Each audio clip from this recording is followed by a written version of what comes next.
दिला आहे. पिकवावे धन ज्याची आस करी जन या तत्वाला अनुसरून राज्याचा अर्थसंकल्प या ठिकाणी मांडतो. काल जागतिक महिला दिन झाला आणि उद्या तिथीप्रमाणे छत्रपती शिवाजी महाराजांची जयंती, क्रांतीज्योती सावित्रीबाई फुलेंचा स्मृती दिन, भारताच्या स्वातंत्र्याचे हे अमृत महोत्सवी वर्ष आहे. संत निवृत्तीनाथांचे 750वे जयंती वर्ष सुरू आहे. ज्यांनी भारताला केवळ संविधानच दिले नाही तर अर्थकारणावर सुद्धा मार्गदर्शन केले त्या महामानव भारतरत्न डॉक्टर बाबासाहेब आंबेडकर यांनी लिहिलेल्या the problem of the rupee या पुस्तकाचे शताब्दी वर्ष सुद्धा आहे. कितीतरी योग जुळून आले आहे. त्यातच अर्थमंत्री म्हणून माझा आणि महाराष्ट्राच्या अमृत काळातील सुद्धा हा पहिला सन 2023-24चा अर्थसंकल्प लोकशाहीच्या सर्वोच्च व्यासपीठावर सादर करताना मला अत्यानंद होतो आहे. हिंदवी स्वराज्याचे संस्थापक छत्रपती शिवाजी महाराजांच्या शिवसकानुसार शिवराज्याभिषेकाचे हे 350वे वर्ष आहे. छत्रपती शिवाजी महाराजांच्या स्वप्नातील सुराज्याची निर्मिती करण्यासाठी शासनाची पुढील वाटचाल असेल. 2 ते 9 जून 2023 या कालावधीमध्ये शिवराज्याभिषेक महोत्सव आयोजित करण्यात येणार असून त्याकरता 350 कोटी रुपये एवढा निधी उपलब्ध करून देण्यात येईल. आंबेगाव तालुका हवेली जिल्हा पुणे येथे छत्रपती शिवाजी महाराज संकल्पना उद्यान उभारण्यासाठी 50 कोटी रुपये निधी देण्यात येत आहे.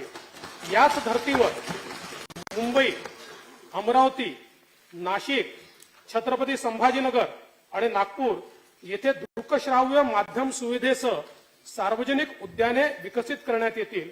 या उद्यानांमध्ये छत्रपती शिवाजी महाराजांची जीवनगाथा प्रदर्शित करण्यात येईल.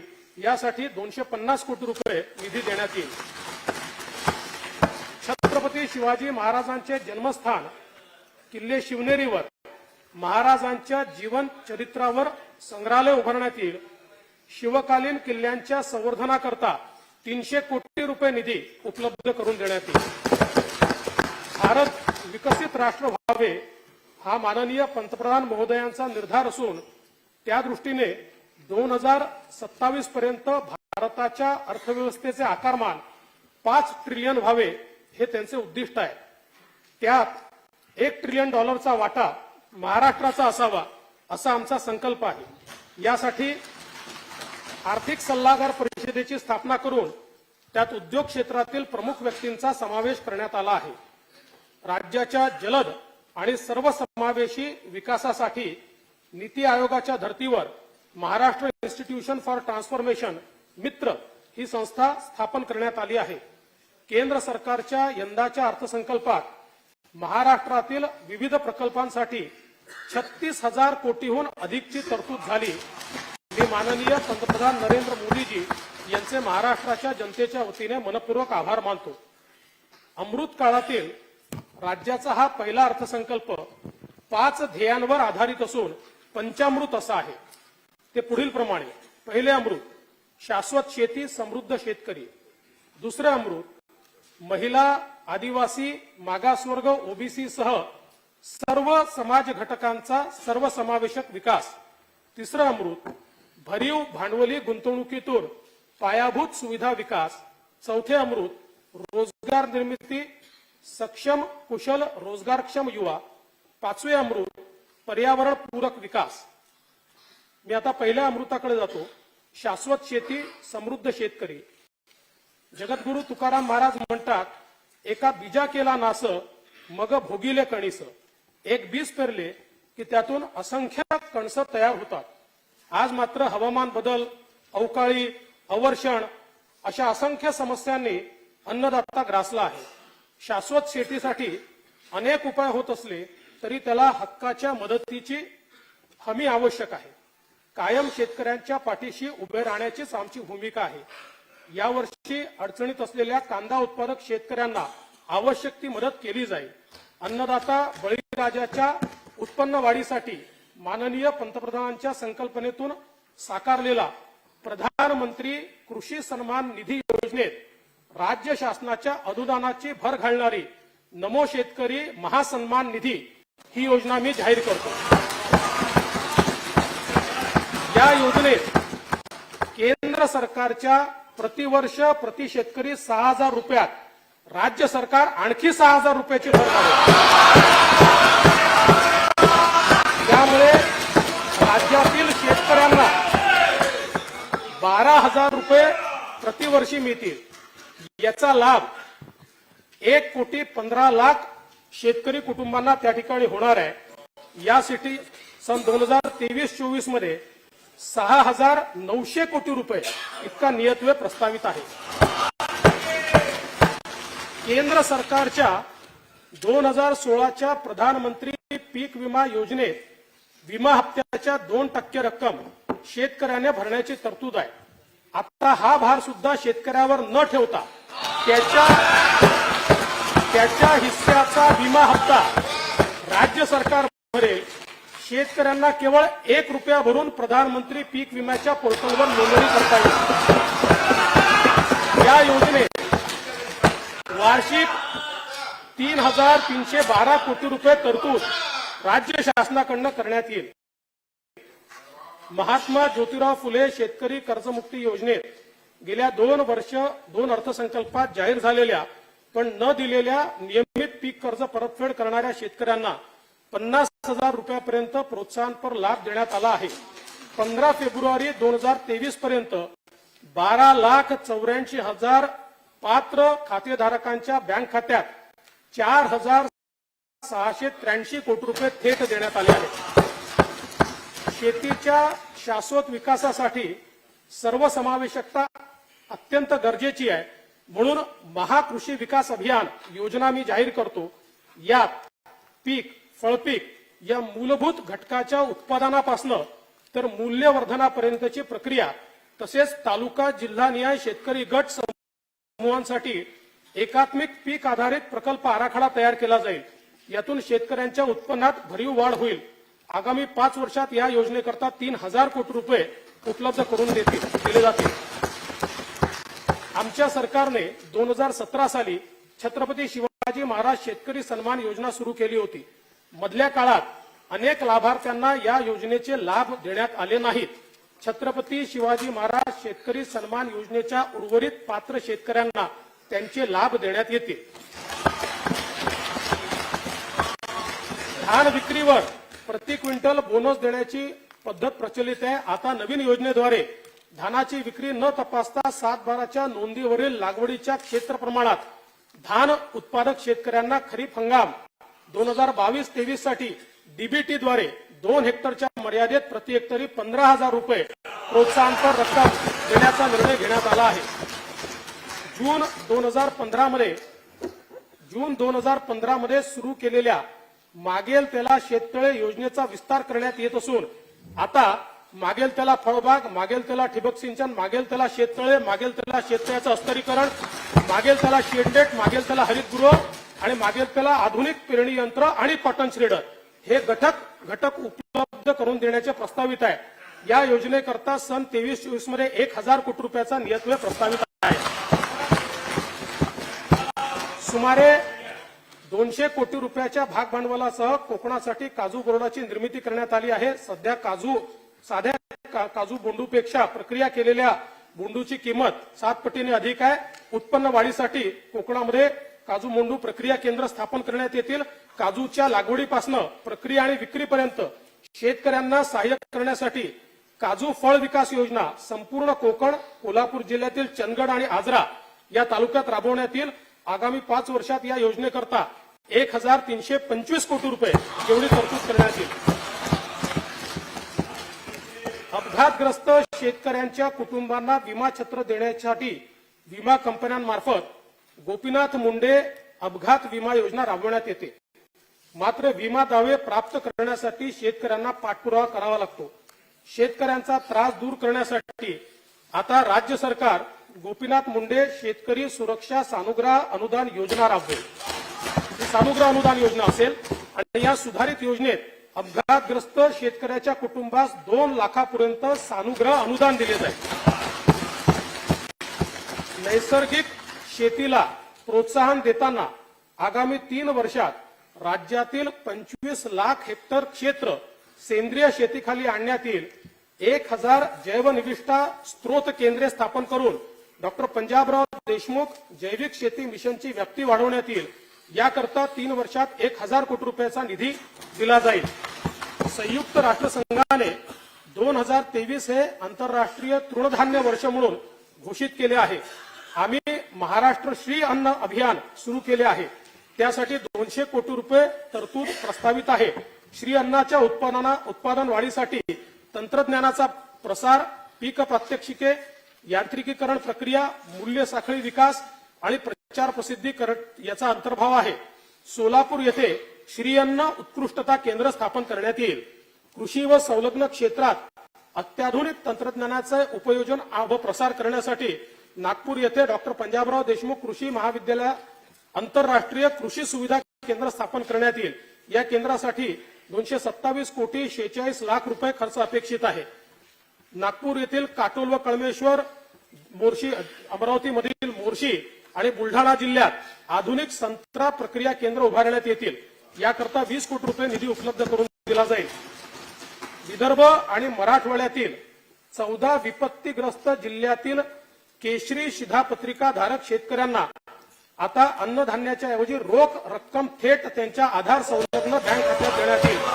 ती प्रतिवर्ष प्रति व्यक्ती 1800 रुपये इतकी असेल. नैसर्गिक आपत्तीमुळे नुकसानासाठी गेल्या हंगामात शेतकऱ्यांना एसडीआरएफच्या दुप्पट दराने मदत देण्यात आली. बाधित शेतकऱ्यांना 7093 कोटी रुपये निधी वितरित करण्यात आला. यापूर्वी निकषात नसणाऱ्या सततच्या पावसासाठी मदत मिळत नसे, पण आता ती वर्गवारी करून शेतपीक नुकसानीसाठी ठराविक निकषाने मदत देण्यात येईल. एसडीआरएफ म्हणून द्यावयाच्या मदतीचे वाढीव दर राज्यात 1 नोव्हेंबर 2022 पासून लागू करण्यात आले आहे. नैसर्गिक आपत्तीमुळे झालेल्या नुकसानीचे पंचनामे वेळेत व्हावेत म्हणून पंचनाम्याबद्दल शेतकऱ्यांच्या तक्रारी येऊ नयेत यासाठी मानवी हस्तक्षेप टाळून माहिती तंत्रज्ञानाची मदत घेऊन मोबाईलद्वारे ई पंचनामा करण्यात येईल. शेतकऱ्यांना पारदर्शक पद्धतीने व तातडीने मदत मिळावी याकरता सर्वेक्षणासाठी उपग्रहाची व ड्रोनची मदत घेऊन संगणकीय प्रणाली वापरली जाईल. कृषी उत्पन्न बाजार समिती असलेल्या ठिकाणी शेतकरी बांधवांना मुक्कामासाठी राष्ट्रसंत तुकडोजी महाराज शेतकरी भवन बांधण्यात येतील. तसेच त्यांच्या जेवणाच्या सोयीसाठी शिवभोजन थाळी त्या ठिकाणी उपलब्ध करून देण्यात येईल. सन 23-24 या वर्षाकरता कार्यक्रम खर्चाकरता कृषी विभागास 3339 कोटी रुपये, मदत व पुनर्वसन विभागास 584 कोटी रुपये, सहकार व पणन विभागास 1106 कोटी रुपये, फलोत्पादन विभागास 648 कोटी रुपये, अन्न व नागरी पुरवठा विभागास 481 कोटी रुपये नियतव्यय प्रस्तावित आहे. देशी गोवंशाचे संवर्धन, संगोपन व संरक्षण व्हावे म्हणून देशी गोवंशाच्या संवर्धनासाठी भ्रूण बाह्य फलन व प्रत्यारोपणाच्या सुविधेत वाढ करण्यात येईल. तसेच अस्तित्वातील कायद्याची योग्य अंमलबजावणी व संनियंत्रण करण्यासाठी महाराष्ट्र गोसेवा आयोगाची स्थापना करण्यात येईल. आयोगाकडून गोवर्धन गोवंश सेवा केंद्र योजना आणि गोमय मूल्यवर्धन योजना ही नवीन योजना राबवण्यात येईल.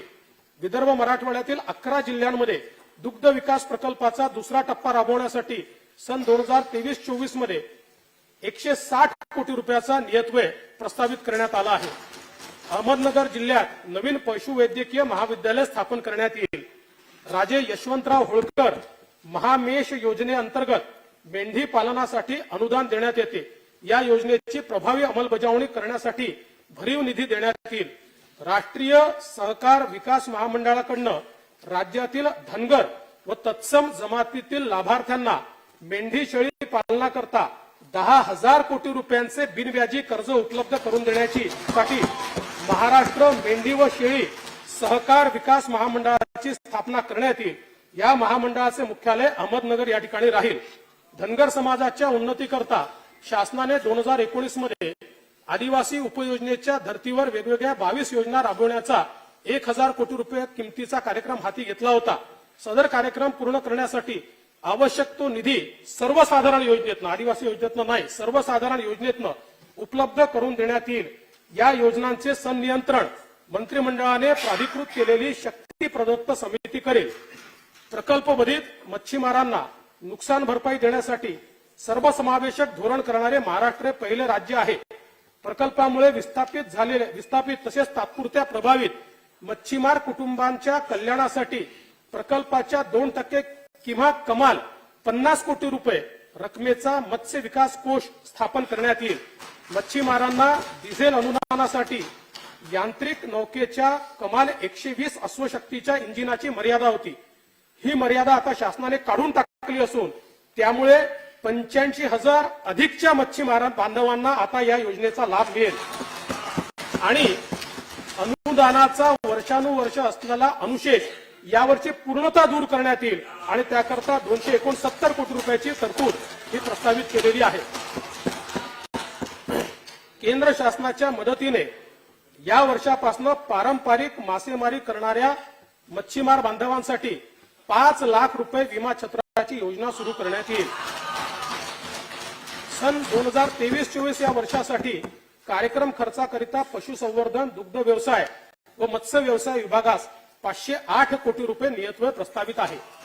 मुख्यमंत्री सौर कृषी वाहिनी योजनेअंतर्गत खासगी पडीक जमीन ऊर्जा कंपन्यांना भाडेपट्ट्याने उपलब्ध करून देताना त्या वर्षाच्या निर्धारित केलेल्या किमतीच्या 6% किंवा प्रतिवर्ष 75,000 रुपये प्रति हेक्टर यापैकी जी रक्कम जास्त असेल त्या दराने वार्षिक भाडेपट्टा शेतकऱ्यांना देण्यात येईल। शेतकऱ्यांना दिवसा वीज पुरवठा होण्यासाठी आगामी 3 वर्षांमध्ये 30% कृषी वीज वाहिन्यांचे सौर ऊर्जीकरण करण्यात येणार असून सुमारे 9.5 लाख शेतकऱ्यांना याचा लाभ होईल। तसेच पंतप्रधान कुसुम योजनेतून पुढील वर्षात 1.5 लाख शेतकऱ्यांना सौर कृषी पंप लावण्यात येतील। प्रलंबित असलेल्या 86,073 कृषी पंप अर्जदारांना वीज जोडण्या तात्काळ देण्यात येतील। उपसा जलसिंचन योजनेतील शेतकऱ्यांना वीज दरात सवलतीची मुदत मार्च 2023 पर्यंत होती, या सवलतीस मार्च 2024 पर्यंत मुदतवाढ देण्यात येईल। विद्युत ट्रान्सफॉर्मर्स नादुरुस्त असल्यामुळे अनेक शेतकरी बांधवांना पाणी असूनही योग्य वेळेत पिकांना संरक्षित सिंचन मिळत नाही, परिणामी उत्पन्नात घट होते। नादुरुस्त ट्रान्सफॉर्मर्स तात्काळ बदलण्यासाठी निरंतर वीज योजना सुरू करण्यात येईल आणि त्यामध्ये ट्रान्सफॉर्मर करता राज्य शासनाच्या वतीनं अनुदान दिलं जाईल। उत्तर कोकणातील नार, पार, अंबिका, औरंगा, दमणगंगा, वैतरणा व उल्हास नद्यांच्या उपखोऱ्यातील वाहून जाणारे पाणी हे मुंबई शहर आणि गोदावरी खोऱ्यातील तूट दूर करण्याकरता नदीजोड प्रकल्प राज्य शासनाच्या निधीतून हाती घेण्यात येतील। या प्रकल्पाचा फायदा मराठवाड्यासहित उत्तर महाराष्ट्रातील नाशिक, नगर, जळगाव या जिल्ह्यांना होईल। वैनगंगा खोऱ्यातील पावसाळ्यात वाहून जाणारे पाणी वैनगंगा, नळगंगा, पैनगंगा नदीजोड प्रकल्पातून विदर्भातील नागपूर, वर्धा, अमरावती, यवतमाळ, अकोला, बुलढाणा व वाशिम या जिल्ह्यातील अवर्षण प्रवण क्षेत्रात वळवण्यात येईल। याबाबतच्या सर्व आवश्यक मान्यता देऊन प्रकल्पासाठी विशेष निधीची उभारणी करून लवकरात लवकर ही कामे सुरू करण्यात येतील। तापी खोऱ्यातील नैसर्गिक भूमिगत विस्तीर्ण पाणीसाठ्याची पातळी दिवसेंदिवस खाली चालली आहे।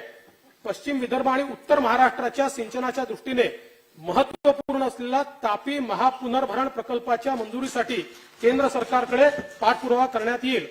धाराशिव व बीड जिल्ह्यातील 133 गावांना कृष्णा मराठवाडा सिंचन प्रकल्पाचा लाभ होणार आहे। या प्रकल्पासाठी 11,626 कोटी रुपयांची सुधारित प्रशासकीय मान्यता देण्यात आली आहे। राज्यातील प्रगतीपथावरील 268 सिंचन प्रकल्पापैकी सन 23-24 मध्ये 39 प्रकल्प पूर्ण करण्याचे नियोजन आहे। आमच्या शासनाने मागील 6 महिन्यात 27 प्रकल्पांना सुधारित प्रशासकीय मान्यता दिली आहे। प्रधानमंत्री कृषी सिंचन योजनेतील मंजूर 27 प्रकल्पांपैकी 9 प्रकल्प आता पूर्ण झाले असून सन 23-24 मध्ये 6 प्रकल्प पूर्ण करण्यात येतील। बळीराजा जलसंजीवनी योजनेतील मंजूर 91 प्रकल्पांपैकी 23-24 मध्ये 24 प्रकल्प पूर्ण करण्यात येतील।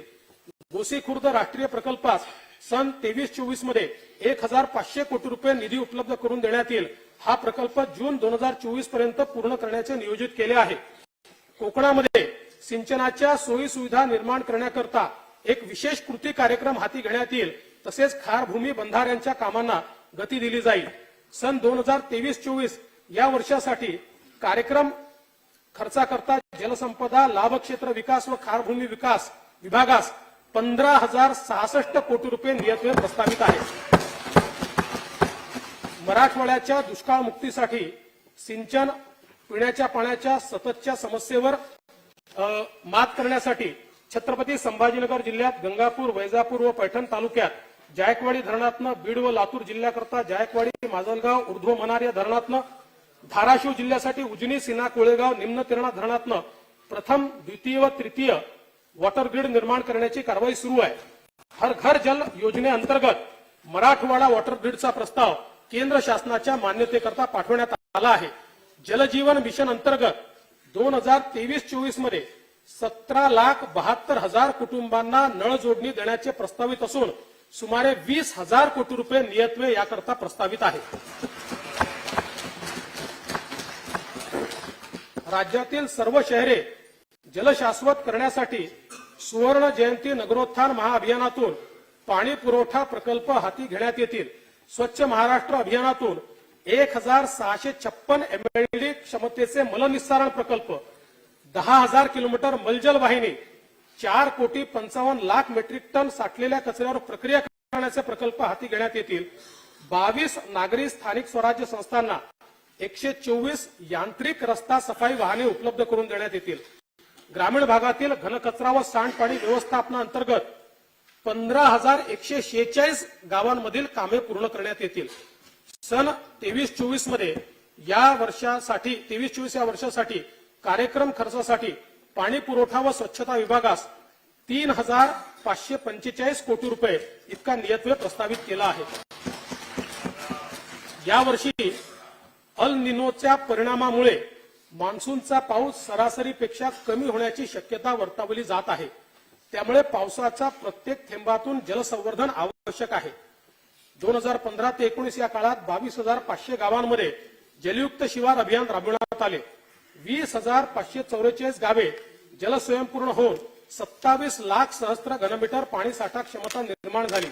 29 लाख हेक्टर शेतीला संरक्षित सिंचन सुविधा मिळाली। अफाट लोकप्रिय आणि यशस्वी ही योजना गेल्या काळात बंद करण्यात आली।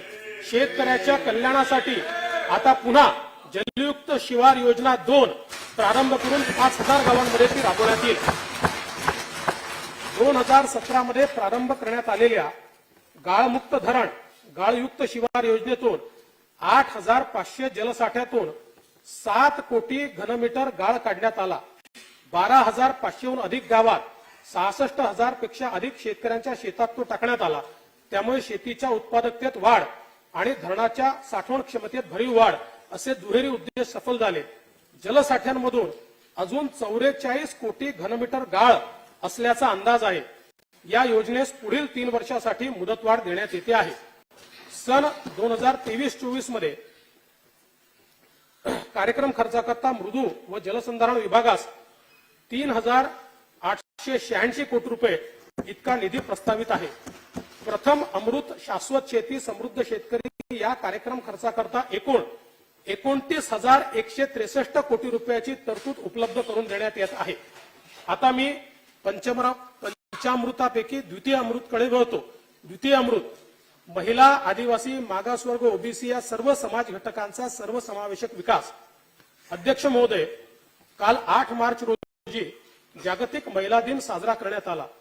राष्ट्राची प्रगती ही महिला सक्षमीकरणाच्या आधारे ठरवली जाते। त्यासाठी आम्ही 4थे सर्वसमावेशक महिला धोरण घोषित करणार आहोत।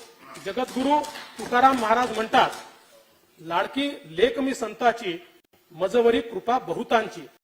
मुलींच्या सक्षमीकरणाकरता लेक लाडकी ही नवीन योजना सुरू करण्यात येईल। पिवळ्या व केशरी रेशन कार्ड धारक कुटुंबातील मुलीच्या जन्मानंतर 5,000 रुपये, इयत्ता 4थीत 4,000 रुपये, 6वीत 6,000 रुपये, 11वीत 8,000 रुपये अनुदान दिले जाईल। लाभार्थी मुलीचे वय 18 पूर्ण झाल्यानंतर तिला 75,000 रुपये रोख त्या ठिकाणी देण्यात येतील।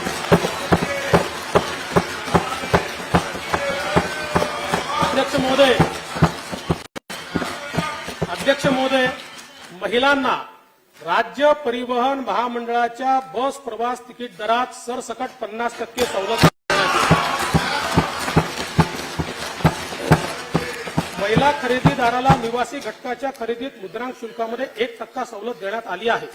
सध्याच्या अटीनुसार 15 वर्षापर्यंत महिलेला पुरुष खरेदीदारास निवासी घटकाची विक्री करता येत नाही.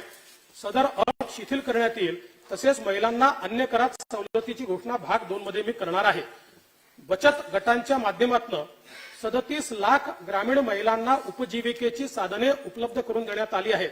बचत गटांच्या माध्यमातून लातूर जिल्ह्यामध्ये बांबू क्लस्टर, कोल्हापूर जिल्ह्यामध्ये कोल्हापुरी चप्पल क्लस्टर हे विकसित करण्यात येईल. केंद्र शासनाने अर्थसंकल्पात घोषित केल्याप्रमाणे मुंबई येथे युनिटी मॉलची स्थापना करण्यात येईल, ज्यामध्ये बचत गटांना जागा देण्यात येईल. राज्यात सुमारे 81,000 आशा स्वयंसेविका, 3,500 गटप्रवर्तक कार्यरत आहेत. आशा स्वयंसेविकेचे सध्याचे मानधन 3,500 रुपये तर गटप्रवर्तकांचे मानधन 4,700 रुपये आहे. या मासिक मानधनात प्रत्येकी 1,500 रुपये एवढी वाढ करण्यात येत आहे. अंगणवाडी सेविकांचे मानधन 8,325 रुपयावरनं 10,000 रुपये करण्यात येत आहे.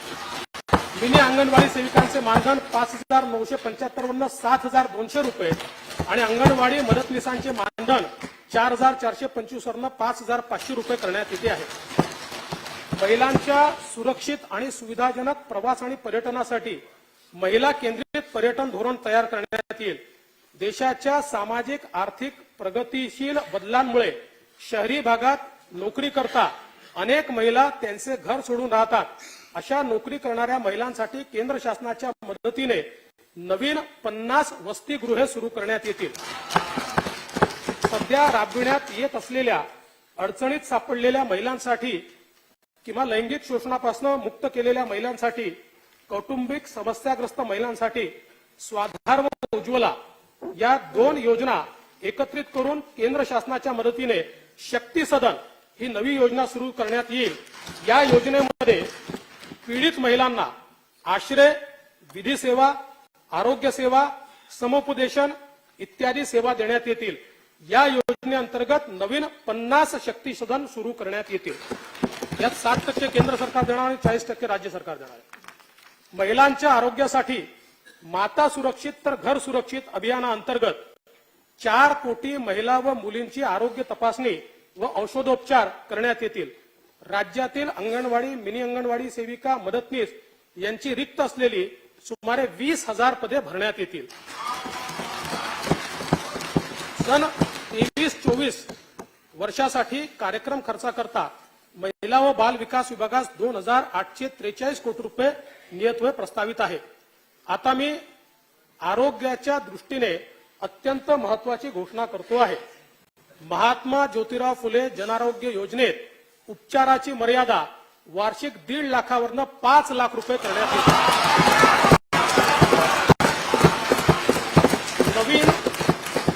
नवीन 200 रुग्णालयाचा या योजनेत समावेश करण्यात येईल. तसेच मूत्रपिंड प्रत्यारोपण शस्त्रक्रियांच्या दरात 2.5 लाख रुपयावरून 4 लाख रुपये इतकी वाढ करण्यात येईल. मुंबईमध्ये हिंद हृदय सम्राट स्वर्गीय बाळासाहेब ठाकरे यांच्या नावे आपला दवाखाना उपक्रम आपण सुरू केला. त्याला प्रचंड प्रतिसाद लाभला. तो पाहता आता संपूर्ण राज्यामध्ये हिंद हृदय सम्राट स्वर्गीय बाळासाहेब ठाकरे यांच्या नावे 700 आपला दवाखाना सुरू करण्यात येतील.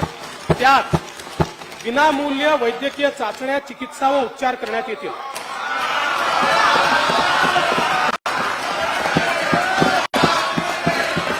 सन 2023-24 या वर्षासाठी कार्यक्रम खर्चाकरिता सार्वजनिक आरोग्य विभागास 3,501 कोटी रुपये नियतव्यय प्रस्तावित आहे.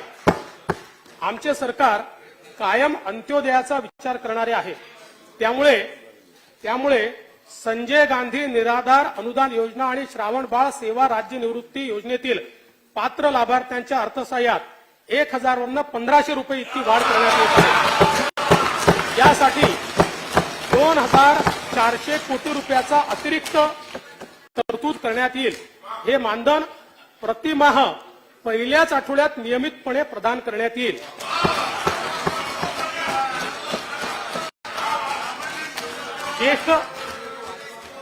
ज्येष्ठ नागरिकांकरता प्रत्येक महानगरपालिका क्षेत्रात विरंगुळा केंद्रे स्थापित करण्यात येतील। ज्येष्ठ नागरिकांसाठी राष्ट्रीय वयोश्री योजनेचा राज्य शासनाकडून विस्तार करून वयोवृद्धांसाठी वैद्यकीय उपकरणे व अन्य सुविधा उपलब्ध करून देण्यात येतील। त्यामुळे लाभार्थ्यांच्या संख्येत मोठ्या प्रमाणात वाढ होईल। राष्ट्रीय अन्न सुरक्षा अधिनियमाखाली लाभार्थी कुटुंबांना दीपावली निमित्त फक्त 100 रुपयात प्रत्येकी 1 किलो रवा, चणा डाळ, साखर आणि 1 लिटर खाद्यतेल असा शिधा देण्यात आला। आता गुढीपाडवा डॉक्टर बाबासाहेब आंबेडकर जयंतीनिमित्त 1,63,00,000हून अधिक कुटुंबांना आनंदाचा शिधा वाटप करण्यात येईल। याकरता 473 कोटी रुपये खर्च येईल। सर्व समाज घटकांना सोबत घेऊन आमची कायम वाटचाल राहिली आहे। जगद्गुरु तुकाराम महाराज यांनीही तेच तत्व सांगितले आणि त्यांच्या शब्दात सांगायचे झाले, सकळांसी येते आहे अधिकार। हेच आमच्या सरकारचेही ब्रीदवाक्य आहे। वेगवेगळ्या समाज घटकांच्या उन्नतीसाठी स्थापन झालेल्या डॉक्टर बाबासाहेब आंबेडकर संशोधन व प्रशिक्षण संस्था बार्टी, छत्रपती शाहू महाराज संशोधन व प्रशिक्षण मानव विकास संस्था सारथी, महात्मा ज्योतिबा फुले संशोधन व प्रशिक्षण संस्था महाज्योती, महाराष्ट्र संशोधन उन्नती व प्रशिक्षण प्रबोधिनी अमृत, साहित्यरत्न लोकशाहीर अण्णाभाऊ साठे विकास महामंडळ, अण्णासाहेब पाटील आर्थिक विकास महामंडळ, महात्मा फुले आर्थिक विकास महामंडळ, शामराव पेजे आर्थिक विकास महामंडळ, महाराष्ट्र राज्य इतर मागासवर्गीय वित्त आणि विकास महामंडळ, वसंतराव नाईक विमुक्त जाती भटक्या जमाती विकास महामंडळ, मौलाना आझाद अल्पसंख्याक आर्थिक विकास महामंडळ, महिला आर्थिक विकास महामंडळ, संत सेनाजी महाराज केशशिल्पी महामंडळ या सर्व महामंडळांकरता पुरेशी तरतूद करण्यात आलेली आहे। लिंगायत समाजातील तरुण, सुशिक्षित, बेरोजगार व नवउद्योजकांना स्वयंउद्योगी अर्थसहाय्य देण्यासाठी जगत ज्योती महात्मा बसवेश्वर आर्थिक विकास महामंडळ, तसंच गुरव समाजासाठी संत काशीबा गुरव युवा आर्थिक विकास महामंडळ, रामोशी समाजासाठी राजे उमाजी नाईक आर्थिक विकास महामंडळ, वडार समाजासाठी पैलवान कैलासवासी मारुती चव्हाण वडार आर्थिक विकास महामंडळ यांची महाराष्ट्र राज्य इतर मागासवर्गीय वित्त आणि विकास महामंडळाअंतर्गत स्थापना करण्यात येईल। ही महामंडळे विविध कल्याणकारी योजना राबवतील। त्यासाठी प्रत्येकी 50 कोटी रुपये अधिकृत भाग भांडवल उपलब्ध करून देण्यात येईल। छत्रपती शाहू महाराज संशोधन प्रशिक्षण व मानव संसाधन विकास संस्थेचे सारथीचे नाशिक येथे विभागीय कार्यालय, सुसज्ज अभ्यासिका तसेच मुलांचे व मुलींचे वसतिगृह सुरू करण्याकरता 50 कोटी रुपये निधी देण्यात येईल। सन 2023-24 या वर्षाकरता कार्यक्रम खर्चाकरता सामाजिक न्याय व विशेष सहाय्य विभागास 16,494 कोटी रुपये व इतर मागास बहुजन कल्याण विभागास 3,996 कोटी रुपये इतका नियतव्यय उपलब्ध करून देण्यात आला आहे।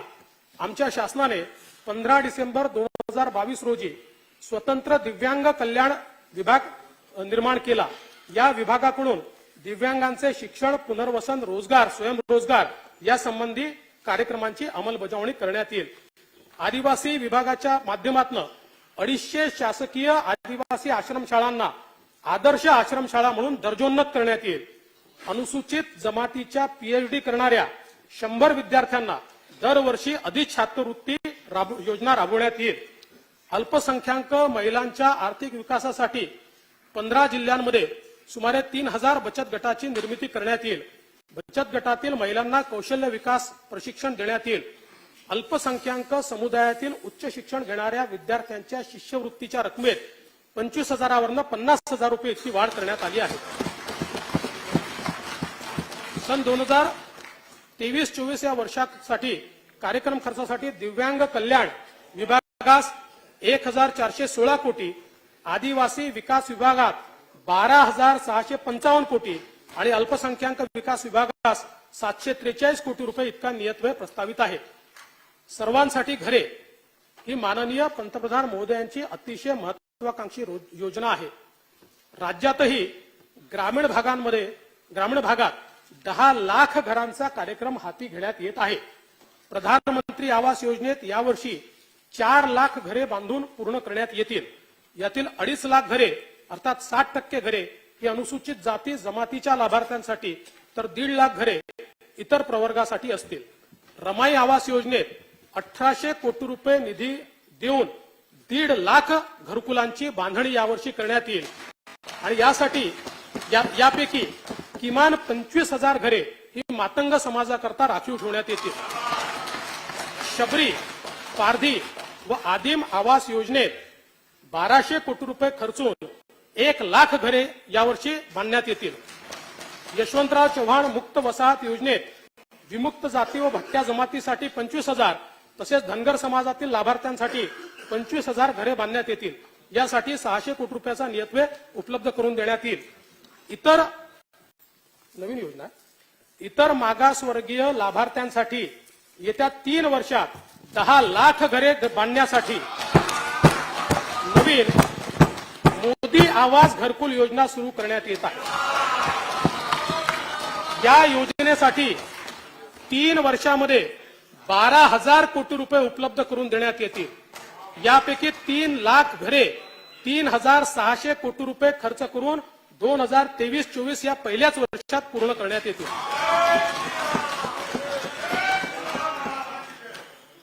असंघटित क्षेत्रातील 3 कोटीहून अधिक कामगारांना सामाजिक सुरक्षा व कल्याणकारी योजनांचा लाभ देण्यासाठी महाराष्ट्र राज्य असंघटित कामगार कल्याण मंडळ स्थापन करण्यात येईल.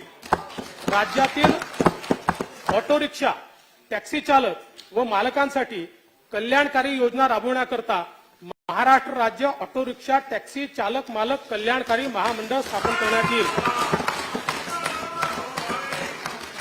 माती कारिगिरीला आधुनिक तंत्रज्ञानाची जोड देऊन रोजगार निर्मितीस चालना देण्याकरता आमच्या शासनाने सन 2018 मध्ये संत शिरोमणी गोरोबा काका महाराष्ट्र मातीकला मंडळाची स्थापना केली होती. याकरता सन 23-24 मध्ये 25 कोटी रुपये नियतव्यय प्रस्तावित आहे. सन 23-24 या वर्षाकरता कार्यक्रम खर्चाकरता गृहनिर्माण विभागास 1,232 कोटी आणि कामगार विभागास 156 कोटी इतका नियतव्यय प्रस्तावित आहे. द्वितीय अमृत महिला, आदिवासी, मागासवर्ग, ओबीसी सह सर्व समाज घटकांच्या सर्वसमावेशक विकास या कार्यक्रम खर्चाकरता एकूण 43,036 कोटी रुपयाची तरतूद उपलब्ध करून देण्यात येत आहे. आता मी पंचामृतापैकी तृतीय अमृताकडे वळतो. तृतीय अमृत भरीव भांडवली गुंतवणुकीतून पायाभूत सुविधा विकास.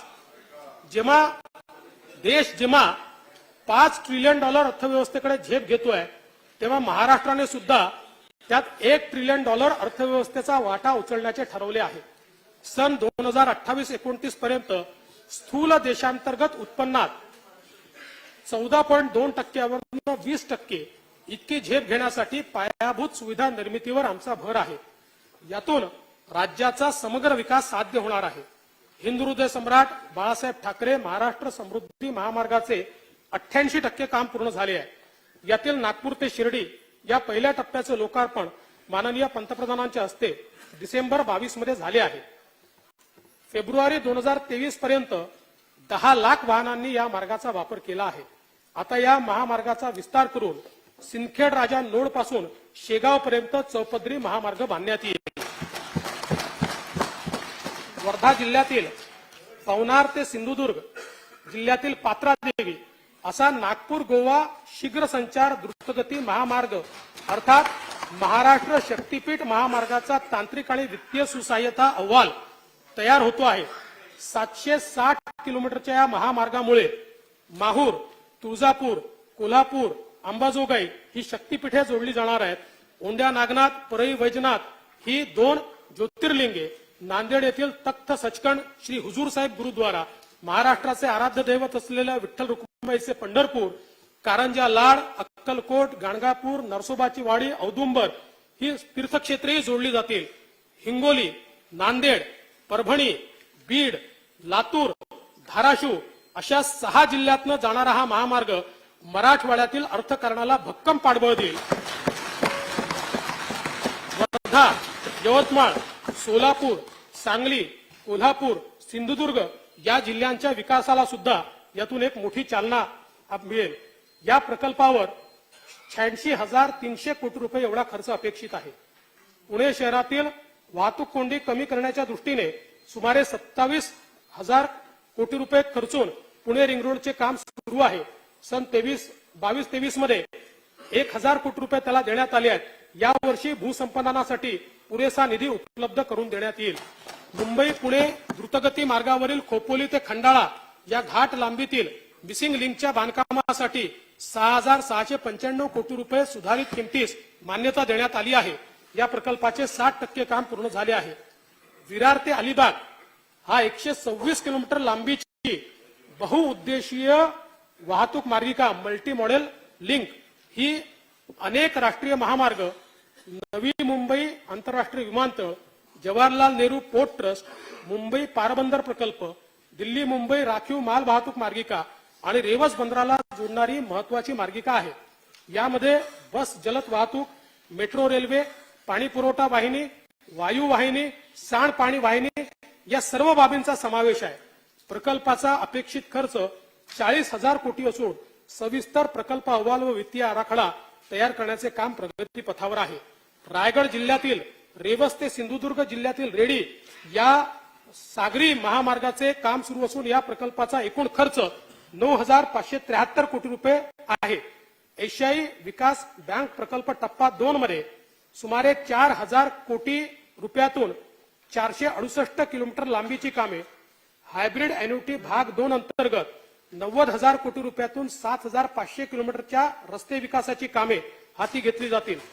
सन 2023-24 या वर्षात रस्ते आणि पूल यासाठी 14,225 कोटी रुपयाचा नियतव्यय प्रस्तावित असून यातून सुमारे 10,125 किलोमीटर लांबीचे रस्ते सुधारणा व 1,203 पूल व मोऱ्यांची कामे पूर्ण केली जातील. मुंबई पुणे यशवंतराव चव्हाण द्रुतगती महामार्ग तसेच हिंदुहृदय सम्राट बाळासाहेब ठाकरे महाराष्ट्र समृद्धी महामार्गावर राबविण्यात येत असलेल्या एकात्मिक वाहतूक व्यवस्थापन प्रणालीच्या धर्तीवर मुंबई कोल्हापूर, ठाणे धुळे, नाशिक पुणे, सोलापूर बीड, नागपूर चंद्रपूर, नागपूर अमरावती, घोडबंदर अचाळ आणि अहमदनगर पुणे, अकोला वाशिम या महामार्गावरही ही प्रणाली राबवण्यात येईल. सन 2023-24 या आर्थिक वर्षात इतर जिल्हा मार्ग व ग्रामीण मार्ग या रस्त्यांची 3,000 कोटी रुपये किमतीची 4,500 किलोमीटरच्या लांबीची रस्ते सुधारण्याची कामे सार्वजनिक बांधकाम विभागाकडून हाती घेण्यात येत आहेत. प्रधानमंत्री ग्राम सडक योजनेचा टप्पा 3 अंतर्गत महाराष्ट्र राज्यासाठी सुमारे 6,500 किलोमीटर लांबीचे उद्दिष्ट देण्यात आले आहे. यापैकी 5,500 किलोमीटर लांबीच्या रस्त्यांची कामे प्रगतीपथावर आहेत. मुख्यमंत्री ग्राम सडक योजनेत रस्ते टिकाऊ व्हावे यासाठी रस्ते बांधताना सिमेंट कॉन्क्रीट तसेच नवीन तंत्रज्ञानाचा वापर केला जाईल.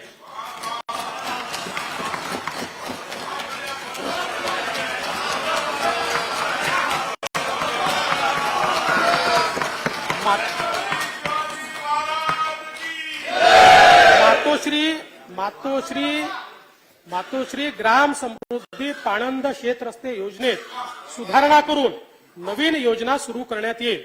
महाराष्ट्र राज्य पायाभूत सुविधा विकास महामंडळाची स्थापना करून विशेष मोहिमेद्वारे दवाखाने, प्राथमिक आरोग्य केंद्रे, शाळा, अंगणवाड्यांची बांधकामे प्राधान्याने करण्यात येतील.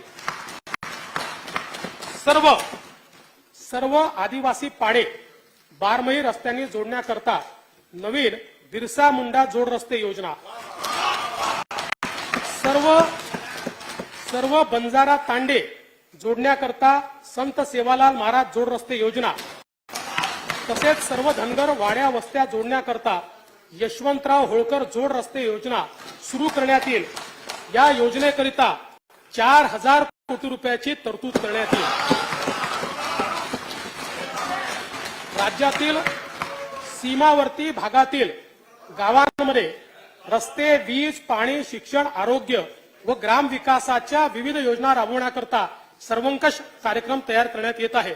सन 2023-24 या वर्षासाठी कार्यक्रम खर्चाकरता सार्वजनिक बांधकाम विभागास 19,491 कोटी रुपये, ग्राम विकास व पंचायती राज विभागास 8,490 कोटी रुपये व नियोजन व रोजगार हमी विभागास 10,297 कोटी रुपये इतका नियतव्यय प्रस्तावित आहे.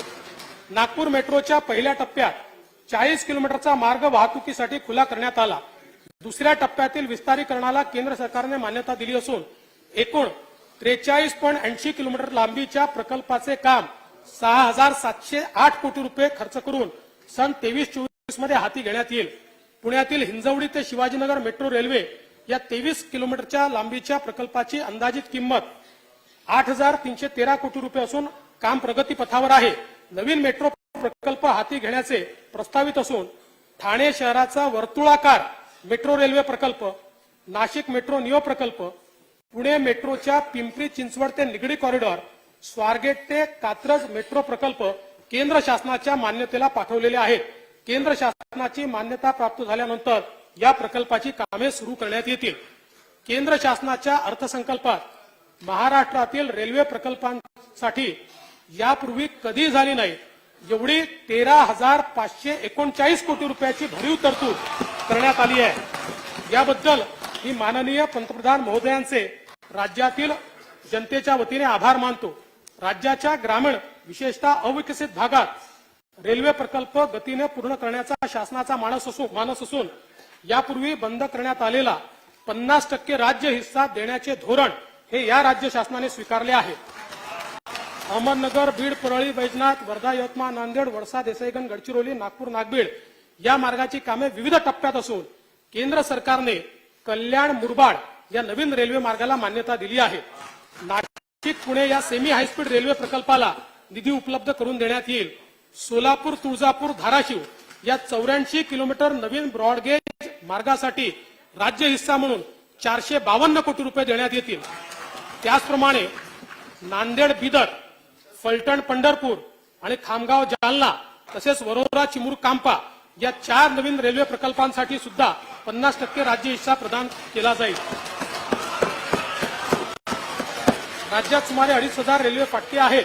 सेतुबंधन कार्यक्रमाअंतर्गत उडाणपूल, भुयारी मार्ग बांधण्यात येतील. सध्या 100 कामे होत असून 2023 पर्यंत 25 उडाणपूल सुरू होतील. 23-24 मध्ये आणखी 25 उडाणपूल सुरू करण्यात येतील. महाराष्ट्र राज्य मार्ग परिवहन महामंडळाच्या 100 बसस्थानकांच्या आधुनिकीकरण, दर्जा वाढ आणि पुनर्बांधणी करता सुमारे 400 कोटी रुपये रकमेची कामे हाती घेण्यात येतील. शिर्डी विमानतळ येथे 527 कोटी रुपये खर्चून नवीन प्रवासी टर्मिनल उभारण्यात येईल. छत्रपती संभाजीनगर विमानतळाच्या भूसंपादनासाठी 734 कोटी रुपये निधी देण्यात येईल. नागपूर आंतरराष्ट्रीय विमानतळाचा विस्तार तसेच पुणे येथील पुरंदर येथील नवीन आंतरराष्ट्रीय विमानतळाचे नियोजन सुरू आहे. नागपुरातील मिहान प्रकल्पासाठी 100 कोटी रुपये निधी देण्यात येईल. अमरावतीतील बेलोरा आणि अकोल्यातील शिवणी येथे विमानतळाच्या विकासाची कामे हाती घेण्यात येत आहेत. आमचे आदर्श महामानव भारतरत्न डॉक्टर बाबासाहेब आंबेडकर यांच्या दादर मुंबई येथील स्मारकाचे काम एप्रिल 2025 पर्यंत पूर्ण करण्यात येईल. या कामासाठी 349 कोटी रुपये निधी शासनाने उपलब्ध करून दिला असून उर्वरित 741 कोटी रुपये निधी उपलब्ध करून देण्यात येईल. शिवाजी पार्क दादर येथील हिंदू हृदय सम्राट बाळासाहेब ठाकरे यांच्या स्मारकाच्या पहिल्या टप्प्याचे काम मे 2023 अखेर पूर्णत्वास जाईल. यासाठी राज्य शासनाकडून 351 कोटी रुपये उपलब्ध करून देण्यात येतील.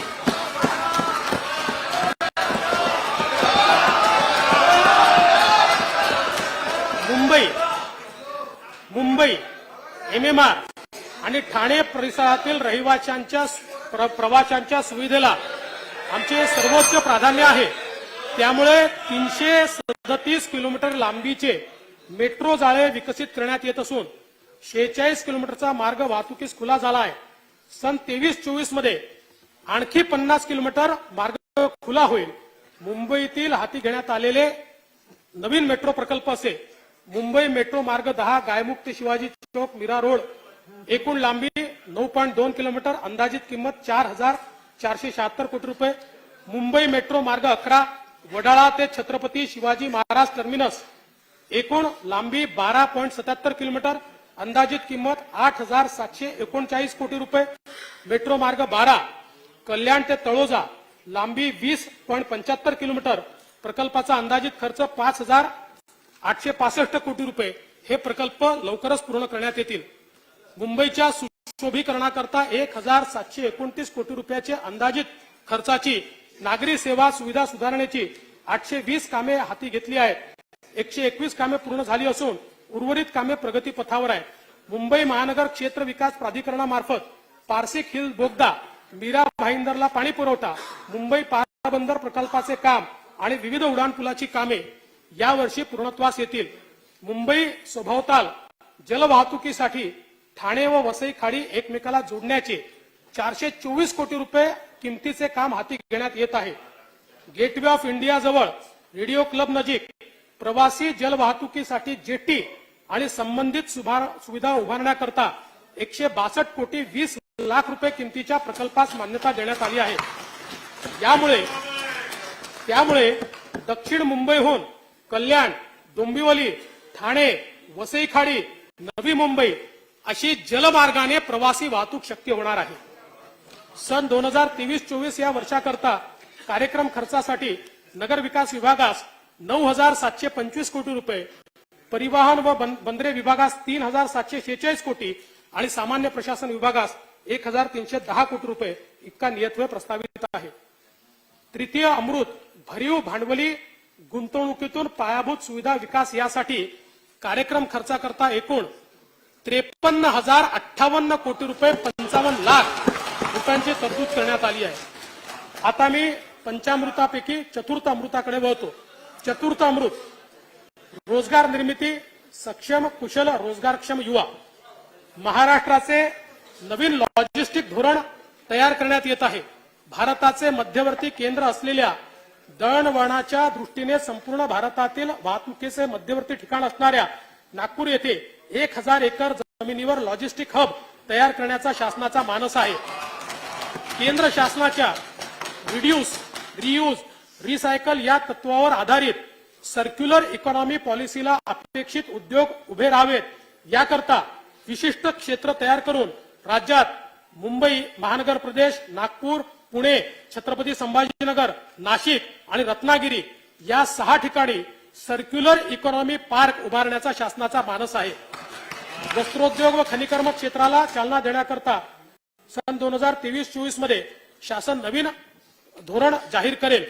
औद्योगिक क्षेत्रातील गुंतवणुकीसाठी स्थानिक पातळीवर तसेच गावोस येथे 1,50,000 कोटी रुपयांपेक्षा अधिक रकमेचे गुंतवणुकीचे सामंजस्य करार केले आहेत. सन 23-24 या आर्थिक वर्षात 1,00,000 कोटी रुपयांपेक्षा जास्त थेट परकीय गुंतवणूक प्राप्त होईल, ज्यातून मोठ्या प्रमाणात रोजगार निर्मिती होईल. स्टार्टअप सुरू करण्याकरता आवश्यक प्रशिक्षणासाठी कळंबोली, नवी मुंबई येथे निवासी प्रशिक्षण व संशोधन संस्था उभारण्याचा शासनाचा मानस आहे. राज्य शासनाकडून जेम्स अँड ज्वेलरी संदर्भात नवीन धोरण तयार करण्यात येत आहे. नवी मुंबई येथे भव्य जेम्स अँड ज्वेलरी पार्क उभारण्यात येत आहे. प्रयोगशाळेत तयार होणारे हिरे, रत्ने व आभूषणाच्या उद्योगांना विशेष प्रोत्साहन देण्यात येईल. महाराष्ट्र राज्य खादी व ग्रामोद्योग मंडळाने मधाचे गाव ही नाविन्यपूर्ण संकल्पना विकसित केली आहे. बांगर तालुका महाबळेश्वर हे गाव मधाचे गाव म्हणून प्रसिद्ध झाले आहे. गावातील लोकांना कायमचा रोजगार मिळाला असून मधमाशी संवर्धन झाले आहे. हा उपक्रम राज्यातील इतर जिल्ह्यातही राबवण्यात येईल. सन 2023-24 या वर्षासाठी कार्यक्रम खर्चाकरता उद्योग विभागास 934 कोटी आणि वस्त्रोद्योग विभागास 708 कोटी रुपये इतका नियतव्यय देण्यात आला आहे. आजच्या आधुनिक काळात कौशल्य विकास हा रोजगाराचा आत्मा आहे. जगद्गुरु तुकाराम महाराज म्हणतात, असाध्य ते साध्य करिता सायास, कारण अभ्यास तुका म्हणे. डिसेंबर 2022 अखेर 317 रोजगार मेळाव्यातून 29,870 उमेदवारांची निवड झाली. राजभवन येथे आयोजित कार्यक्रमात 1,25,000 उमेदवारांना रोजगार देण्यासाठी उद्योजकांशी सामंजस्य करार करण्यात आले. प्रधानमंत्री कौशल्य विकास योजनेत 8.85 लाखाहून अधिक तरुणांनी प्रशिक्षण पूर्ण केले. 2.81 लाखाहून अधिक शेतकऱ्यांना गटशेती व व्यावसायिकांच्या नोकरीसाठी प्रशिक्षित प्रमाणित केले आणि यातूनच 300 शेतकरी उत्पादक गटांची स्थापना करण्यात आली. गावाकडून शहरांकडे होणारे स्थलांतर थांबावे व स्थानिक पातळीवर रोजगार व स्वयंरोजगाराकरता प्रायोगिक तत्वावर 500 ग्रामपंचायतीमध्ये कौशल्य विकास कार्यक्रम सुरू करण्यात येईल. लहान मुलांमध्ये कौशल्य शिक्षणाची आवड निर्माण व्हावी म्हणून महानगरपालिका आणि जिल्हा परिषद शाळांमध्ये कौशल्य प्रशिक्षण वर्ग सुरू करण्यात येतील. शैक्षणिक वर्ष 2023-24 पासून मुंबईतील 200 शाळांमध्ये या प्रशिक्षणाची सुरुवात करण्यात येईल. कौशल्य वर्धनाद्वारे युवकांना रोजगारक्षम बनवण्याकरता पुढील 3 वर्षात 2307 कोटी रुपयाची अतिरिक्त गुंतवणूक करून राज्यातील 500 औद्योगिक प्रशिक्षण संस्थांची दर्जावाढ करण्यात येईल. तसेच 75 औद्योगिक प्रशिक्षण संस्थांचे आधुनिकीकरण करण्याकरता 610 कोटी रुपयाचा प्रकल्प हा राबवण्यात येईल. 1 नोव्हेंबर 2022 रोजी महाराष्ट्र राज्य कौशल्य विद्यापीठाचे उद्घाटन करण्यात आले. विद्यापीठात BBA in retail management, MBA in innovation and new venture, cyber सुरक्षा यासारखे शैक्षणिक कार्यक्रम सुरू आहेत. सन 2023-24 या वर्षाकरता कार्यक्रम खर्चाकरता कौशल्य, रोजगार, उद्योजकता व नाविन्यता विकास विभागात 738 कोटी रुपये नियतत्वे प्रस्तावित आहे. शालेय शिक्षण, उच्च शिक्षण, तंत्र शिक्षण, आदिवासी विकास विभाग, सामाजिक न्याय विभाग, दिव्यांग कल्याण विभाग, महिला व बाल विकास विभाग तसेच इतर मागास व बहुजन कल्याण विभागाच्या माध्यमातून अंगणवाडी ते उच्च शिक्षणासाठी 1,0866 कोटी रुपये गुंतवणूक करण्यात आली आहे. शिक्षणाचे महत्त्व लक्षात घेऊन या गुंतवणुकीत वाढ करून 2023-24 मध्ये 1,11,285 कोटी रुपये एवढा नियतव्यय प्रस्तावित केला आहे. म्हणजे सगळे मिळून शिक्षणावर आपण काय खर्च करतो हे याच्यातून आपल्या लक्षात येईल. पगार तर मुख्य आहे त्याच्यात. भारतीय स्वातंत्र्याच्या अमृत महोत्सवी वर्षाचे औचित्य साधून शासनाच्या नियंत्रणाखालील आस्थापनांमध्ये रिक्त असलेली 75,000 पदे भरण्याची मोहीम आमच्या शासनाने हाती घेतली आहे. शिष्यवृत्तीच्या रकमेत 5वी ते 7वी करता 1,000 रुपयावरनं 5,000 रुपये आणि 8वी ते 10वी करता 1,500 रुपयावरनं 7,500 रुपये प्रतिवर्ष प्रति विद्यार्थी वाढ करण्यात येत आहे. राज्यामध्ये स्थानिक स्वराज्य संस्थांच्या शाळांमध्ये शिक्षण घेणाऱ्या इयत्ता 8वी पर्यंतच्या सर्व प्रवर्गाच्या विद्यार्थ्यांना शासनाकडून गणवेश वितरण करण्यात येईल. प्राथमिक व उच्च प्राथमिक शिक्षण सेवकांना 6,000 रुपयावरनं 16,000 रुपये, माध्यमिक शिक्षण सेवकांना 8,000 रुपयावरनं 18,000 रुपये आणि उच्च माध्यमिक शिक्षण सेवकांना 9,000 रुपयावरनं 20,000 रुपये मानधनवाढ देण्याचा निर्णय झाला आहे. राज्य शासनाकडून खासगी अनुदानित शाळांना टप्प्याटप्प्याने अनुदानांवर आणण्याची प्रक्रिया सुरू आहे. यावर्षी अंशतः अनुदानित शाळांना अनुदान देण्यासाठी 1,160 कोटी रुपयाची तरतूद करण्यात आली आहे. राष्ट्रीय शैक्षणिक धोरण 2020 नुसार पीएम श्री शाळा या योजनेचा आरंभ करण्यात आला आहे.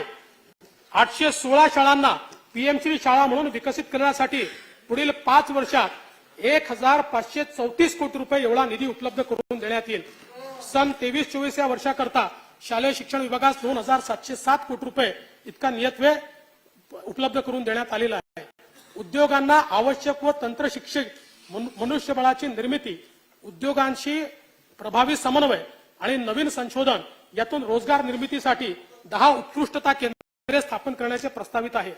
राज्यात नामांकित शिक्षण संस्थांना विशेष अनुदान देण्यासाठी सन 23-24 या आर्थिक वर्षात 500 कोटी रुपये उपलब्ध करून देण्यात येतील. या संस्था पुढील प्रमाणे आहे. महाराष्ट्र राज्य विधी विद्यापीठ नागपूर, डेक्कन कॉलेज पदव्युत्तर व संशोधन संस्था पुणे, राष्ट्रसंत तुकडोजी महाराज विद्यापीठ नागपूर, शासकीय Vidarbha Gyan Vigyan Sanstha Amravati, college of engineering Pune, Gondwana Vidyapeeth Gadchiroli, पुण्यश्लोक अहिल्या देवी होळकर विद्यापीठ सोलापूर, डॉक्टर होमी बाबा राज्य विद्यापीठ आणि मुंबई विद्यापीठ याशिवाय Lakshmi Narayan institute of technology Nagpur या संस्थेस अभिमत विद्यापीठाचा दर्जा देऊन विशेष अनुदान देण्यात येईल. सन 2023-24 या वर्षाकरता कार्यक्रम खर्चाकरता उच्च व तंत्र शिक्षण विभागास 1,920 कोटी रुपयाचा नियतव्यय उपलब्ध करून देण्यात आला आहे. राज्यामध्ये 14 शासकीय वैद्यकीय महाविद्यालयांची बांधकामे करण्यात येणार असून यात सातारा, अलिबाग, सिंधुदुर्ग, धाराशिव, परभणी, अमरावती, भंडारा, जळगाव, रत्नागिरी, गडचिरोली, वर्धा, बुलढाणा, पालघर आणि ठाणे जिल्ह्यातील अंबरनाथ या 14ही वैद्यकीय महाविद्यालयांचं काम यावर्षी सुरू करण्याचा प्रयत्न करण्यात येणार आहे.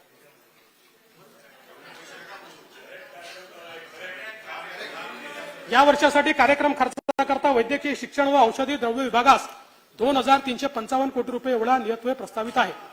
प्रत्येक जिल्ह्यात किमान 500 युवकांना जलपर्यटन, कृषी पर्यटन, कॅरावान पर्यटन, साहसी पर्यटन, शाश्वत पर्यटन तसेच आदरातिथ्य क्षेत्रात प्रशिक्षण देऊन रोजगारक्षम करण्यात येईल. पैठण येथे संत ज्ञानेश्वर उद्यानाचा नागपूर येथील फुटाळा तलावाच्या धर्तीवर विकास करण्यासाठी आवश्यक तो निधी उपलब्ध करून देण्यात येईल. पर्यटकांची चांगली निवास व्यवस्था व्हावी म्हणून महाराष्ट्र पर्यटन विकास महामंडळाच्या वतीने 10 पर्यटन स्थळांवर टेंट सिटी उभारण्यात येईल. पर्यटनास चालना देण्यासाठी राज्याचा वार्षिक महोत्सव आराखडा तयार करण्यात केला आहे. जव्हारचा भगवान बिरसा मुंडा महोत्सव, नांदेड येथील वीर बाल दिवस महोत्सव, शिवनेरीवरील शिवजन्मोत्सव अशा विविध महोत्सवांचा त्यामध्ये समावेश करण्यात आला आहे. खेळाडूंची कामगिरी उंचावण्यासाठी मिशन लक्षवेध राबविण्यात येईल. बालेवाडी पुणे येथे स्पोर्ट्स सायन्स सेंटर विकसित करण्यात येईल. पुण्यात क्रीडा विद्यापीठ कार्यान्वित झाले. आता छत्रपती संभाजीनगर जिल्ह्यातील वाळुंज येथे 50 कोटी रुपये देऊन नवीन क्रीडा विद्यापीठ स्थापन करण्यात येईल. हनुमान व्यायाम प्रसारक मंडळ अमरावती या क्रीडा क्षेत्रातील नामांकित संस्थेस अभिमत क्रीडा विद्यापीठाचा दर्जा देऊन अनुदान देण्यात येईल. विभागीय क्रीडा संकुल नागपूर येथील कामांकरता 100 कोटी रुपये निधी उपलब्ध करून देण्यात येईल. सन 23-24 या वर्षाकरता कार्यक्रम खर्चाकरता क्रीडा विभागास 491 कोटी व पर्यटन विभागास 1,805 कोटी रुपये एवढा नियतव्यय प्रस्तावित आहे. चतुर्थ अमृत रोजगार निर्मिती सक्षम कुशल रोजगारक्षम युवा यासाठी कार्यक्रम खर्चाकरता 11,658 कोटी रुपयाची तरतूद उपलब्ध करून देण्यात येत आहे. त्यानंतर मी पंचामृतापैकी पंचम अमृताकडे वळतो. पंचम अमृत पंचामृत असं आहे, मला सावधानतेने बोलावं लागतं कारण अमृताकडे वळतो म्हटल्यावर तुम्ही काहीतरी भलताच अर्थ काढायचा.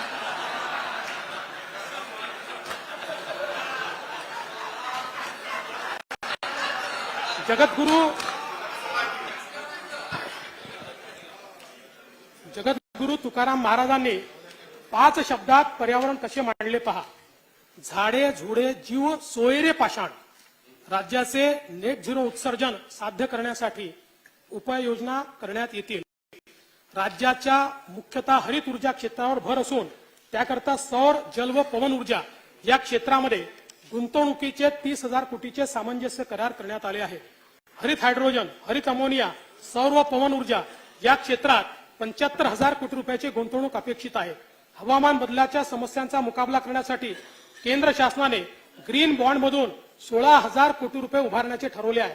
राज्यासाठी सन 2024 मध्ये 5,000 कोटी रुपये ग्रीन बॉन्ड मधून उभारण्यात येतील. त्यातून नवीकरणीय ऊर्जा, हरित इमारती, हरित हायड्रोजन, इलेक्ट्रिक मोबिलिटी व चार्जिंग सुविधा इत्यादी उपक्रम हाती घेण्यात येतील. राज्यातील ग्रामपंचायतींचे पारंपरिक ऊर्जेवरील अवलंबित्व कमी करण्यासाठी 20,000 ग्रामपंचायतीत सौर ऊर्जा प्रकल्प उभारण्यात येतील. भुसावळ येथे 500 किलोवॅट सौर ऊर्जेचा वापर करून 20 घनमीटर प्रति तास हायड्रोजन निर्मिती करण्यात येईल. समुद्री तृण व शैवयुक्त समृद्धी महाराष्ट्राच्या समुद्र किनाऱ्याला लाभली आहे. कार्बन उत्सर्जन कमी करण्यासाठी सांडपाणी प्रक्रिया, जैवइंधन औद्योगिक वापरात या शैवाळाची उपयुक्तता लक्षात घेता शैवाळ शेतीला प्रोत्साहन देण्यात येईल. त्यासाठी अभ्यासगट स्थापन करण्यात येईल. जायकवाडी येथील नाथसागर जलाशयात तरंगत्या सौर ऊर्जा पॅनलद्वारे ऊर्जा निर्मिती करण्यात येईल. शासकीय, निमशासकीय, स्थानिक स्वराज्य संस्था व सार्वजनिक उपक्रमाच्या मालकीचे 15 किंवा त्यापेक्षा जास्त वर्ष जुनी वाहने निष्कासित करण्यात येत आहेत.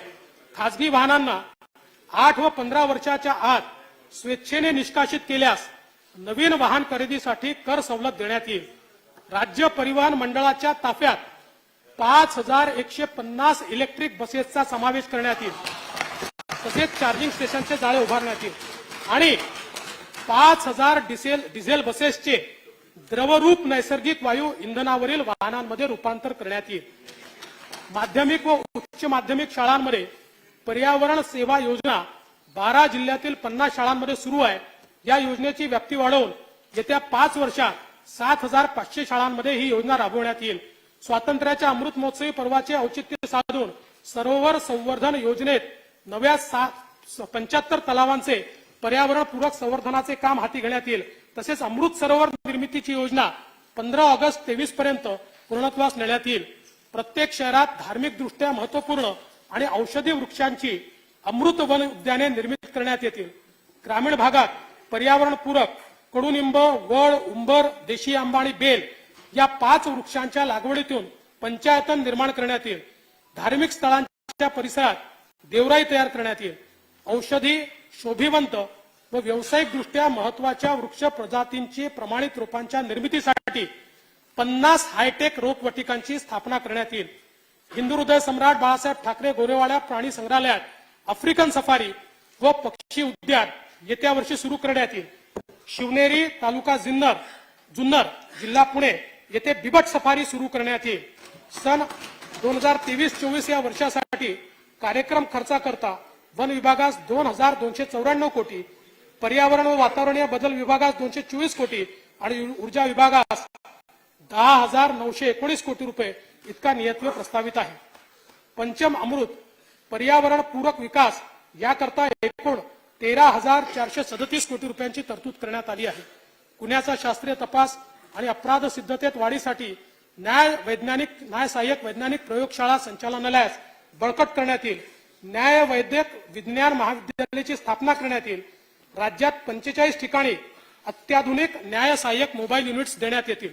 मुंबईतील सुरक्षितता आणि गुन्हेगारीला आळा यासाठी सीसीटीव्हीचा टप्पा 2 हाती घेण्यात येईल. वाढत्या सायबर गुन्ह्यांना आळा घालण्यासाठी महाराष्ट्र सायबर सुरक्षा प्रकल्प कार्यान्वित करण्यात येईल. कारागृहातील वाढता ताण कमी करण्यासाठी अत्याधुनिक अशी 2 नवीन कारागृहे बांधण्यात येतील. तसेच मुंबई येथील देवनार मानखुर्द येथे 500 मुलामुलींसाठी सर्व सुविधायुक्त बाल सुधारगृह उभारण्यात येईल. सर्व भूकर मापकांना आधुनिक रोहर यंत्रणा पुरवण्यात येईल. मोजणीची प्रक्रिया संपूर्ण ऑनलाईन केली जाईल व मोजणी 90 दिवसात पूर्ण करण्यात येईल. नियोजन प्राधिकरणाकडून परवानगीच्या प्रक्रियेमध्ये बिनशेती रूपांतरण कर भरण्याची सोय असेल. स्वतंत्र अर्ज न करता बांधकाम परवानगी सोबत बिनशेतीची सनद आपोआप निर्गमित होईल.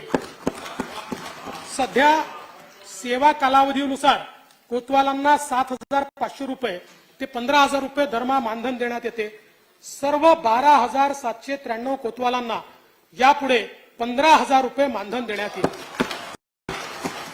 सन 23-24 या वर्षाकरता कार्यक्रम खर्चाकरता गृह विभागास 2,187 कोटी, महसूल विभागास 434 कोटी रुपये एवढा नियतव्य दिला आहे.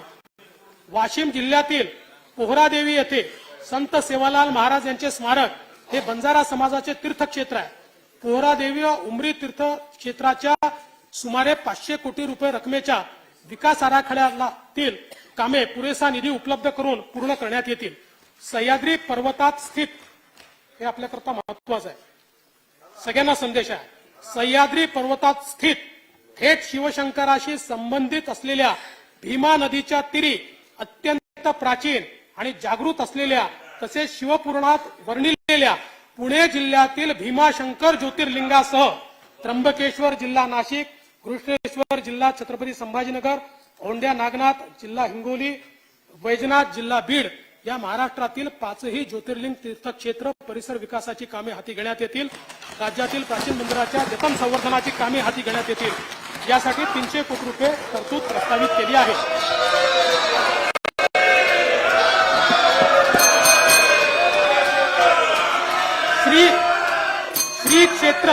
श्री क्षेत्र ज्योतिबा परिसर संवर्धन प्राधिकरण स्थापन करून त्याकरता 50 कोटी रुपयाचा निधी उपलब्ध करून देण्यात येईल.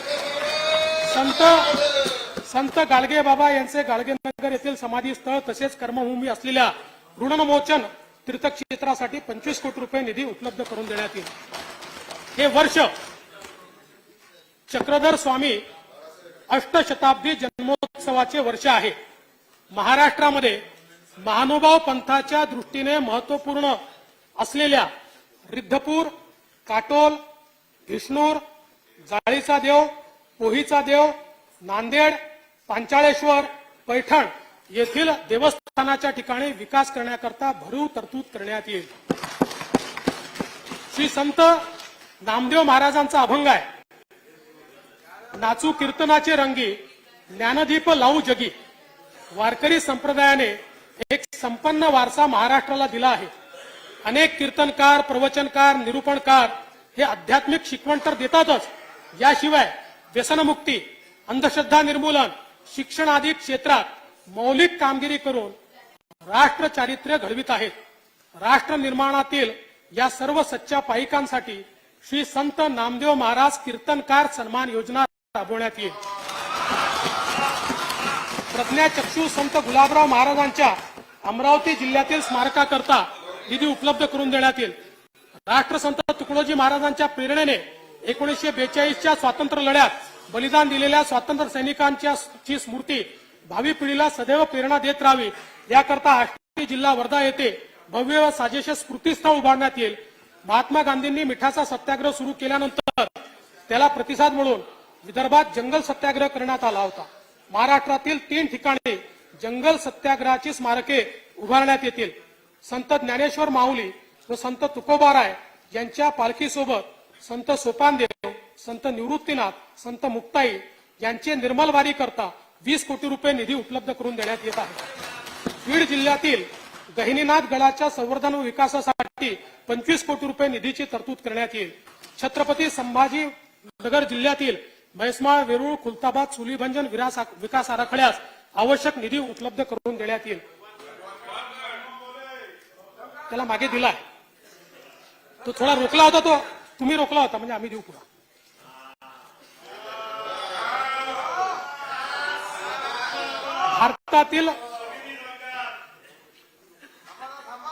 भारतातील पहिली मुलींची शाळा पुणे शहरातील गंजपेठ येथे भिडेवाडा येथे सुरू झाली. या जागेवर ज्ञानज्योती सावित्रीबाई फुले राष्ट्रीय स्मारक निर्माण करण्यासाठी 50 कोटी रुपयाचा निधी ठेवण्यात आलेला आहे.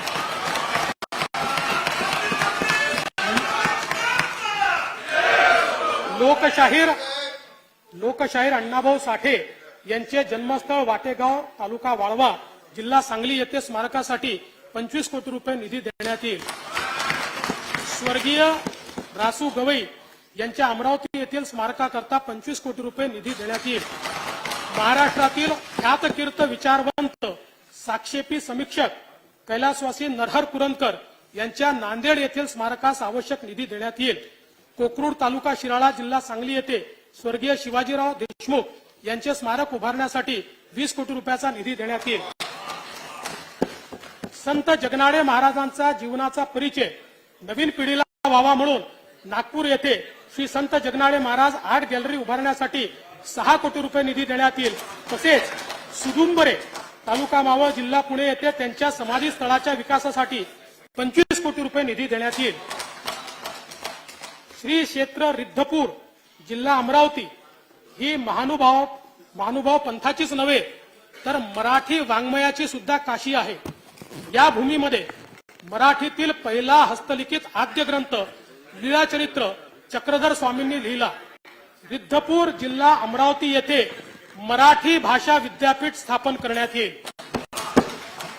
विश्वकोश कार्यालयासाठी वाई, जिल्हा सातारा येथे आणि मराठी भाषा भवन उपकेंद्र ऐरोली येथे इमारतीचे बांधकाम करण्यात येईल.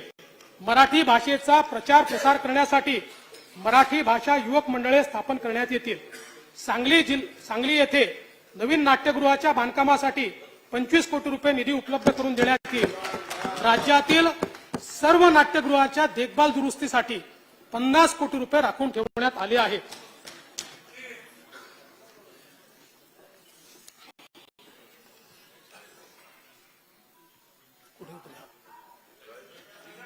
दादासाहेब फाळके चित्रनगरी, गोरेगाव, मुंबई व कोल्हापूर चित्रनगरीमध्ये आंतरराष्ट्रीय दर्जाच्या आधुनिक सोयी सुविधायुक्त स्टुडिओ लॅबची निर्मिती 115 कोटी रुपये करण्यात येईल. त्यासाठी 115 कोटी रुपये नियतव्यय प्रस्तावित आहे. कलाकार व कला प्रकार यांची अद्ययावत माहिती लुप्त होत चाललेल्या कला प्रकारांचे जतन व संवर्धन यासाठी महाराष्ट्र कलाकार कल्याण मंडळाची स्थापना करण्यात येईल. नागपूर येथील विदर्भ साहित्य संघाच्या शताब्दी निमित्त 10 कोटी रुपये निधी देण्यात येईल. मराठवाडा मुक्ती संग्राम अमृत महोत्सवी वर्षानिमित्त विविध कार्यक्रम आयोजित करण्यात येत आहेत, त्यासाठी करता पुरेसा निधी उपलब्ध करून देण्यात आलेला आहे। तुम्हाला माहिती पुरेसा दादा तुमच्याच बजेटमधनं शिकलो कसं लिहायचं ते। स्वर्गीय शंकरराव चव्हाण सुवर्ण महोत्सवी पत्रकार कल्याण निधी 50 कोटी रुपये इतका आता करण्यात आलेला आहे। सन 2023-24 या वर्षाकरता कार्यक्रम खर्चाकरता वित्त विभागास 190 कोटी, सांस्कृतिक कार्य विभागास 1085 कोटी, मराठी भाषा विभागास 65 कोटी, विधी व न्याय विभागास 694 कोटी, माहिती व तंत्रज्ञान विभागास 1342 कोटी, तर महाराष्ट्र विधानमंडळ सचिवालयास 500 कोटी रुपये नियतव्यय प्रस्तावित आहे। आता मला चिठ्ठी अशी आली की मी 2 पॅराग्राफ विसरलोय वाचायचे।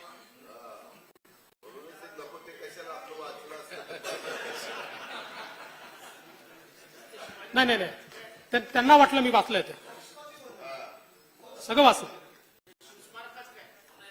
करणार ना।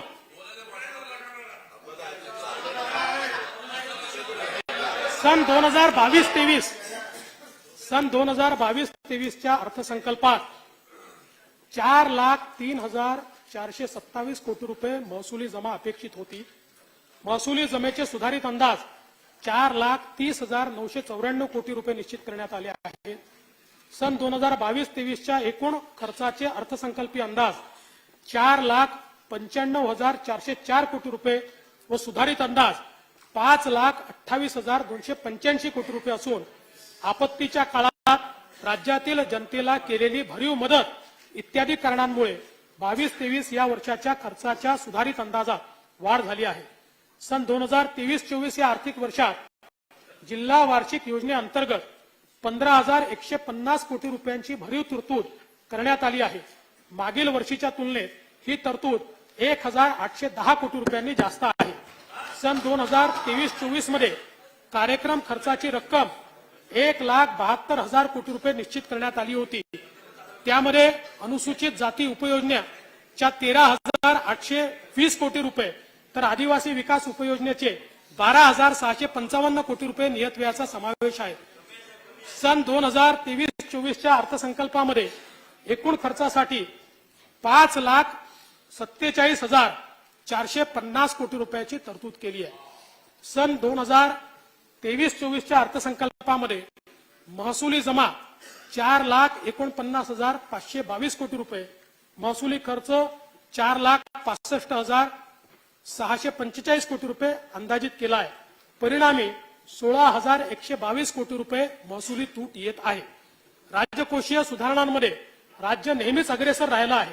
राजकोषीय उत्तरदायित्व वित्तीय व्यवस्थापन कायद्यानुसार राज्याची महसुली तूट ही सातत्याने स्थूल राज्य उत्पन्नाच्या 1% पेक्षा कमी राहिली आहे आणि राजकोषीय तूट स्थूल राज्य उत्पन्नाच्या 3% पेक्षा कमी ठेवण्यास शासन यशस्वी ठरले आहे। 23-24 मध्ये राजकोषीय तूट 95,500 कोटी 80 लाख रुपये एवढी असेल। यंदाच्या अर्थसंकल्पाचे वैशिष्ट्य म्हणजे हा जनभागीदारी असलेला अर्थसंकल्प आहे। मी राज्यातील जनतेकडून त्यांच्या मनातील अर्थसंकल्पाविषयीच्या सूचना मागवल्या होत्या। मला सांगायला आनंद वाटतो की 7 दिवसात सुमारे 40,000 सूचना प्राप्त झाल्या। या सर्व सहभागींचे मी मनापासून आभार मानतो। सर्व सूचना काळजीपूर्वक तपासून त्यातील काही अर्थसंकल्पात समाविष्ट केले आहेत। यानंतर मी अर्थसंकल्पाच्या भाग 2 कडे वळतो आणि पाणी पितो।